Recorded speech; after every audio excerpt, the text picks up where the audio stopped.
Tempat best untuk student buat simpanan. Dah sedia? Jom tengok sampai habis. Yang pertama, boleh simpan dekat ASB. Dividen bagi tahun 2024 sebanyak 5.75%. Sesuai kalau nak simpan untuk jangka masa pendek, iaitu 2 tahun dan ke bawah. Yang kedua, tabung haji. Dividen sekitar 3 hingga ke 4% setahun.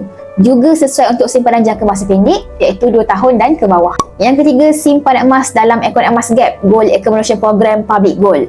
Purata kenaikan harga emas minimum 10% setahun, sesuai untuk simpanan jangka masa panjang 2 tahun dan ke atas. Tabung haji, ASB dan emas, mana satu lagi untung? Prestasi keuntungan tabung haji sekitar 3%, sementara ASB pula sekitar 5%. Prestasi keuntungan emas minimum 10% setahun, tetapi bagi tahun 2024 lebih daripada 20%.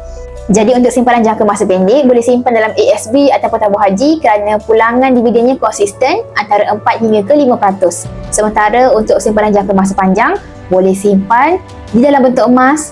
Emas lebih baik, nilainya lebih terjamin dan tak terjejas walau apapun keadaan ekonomi ataupun politik sesebuah negara.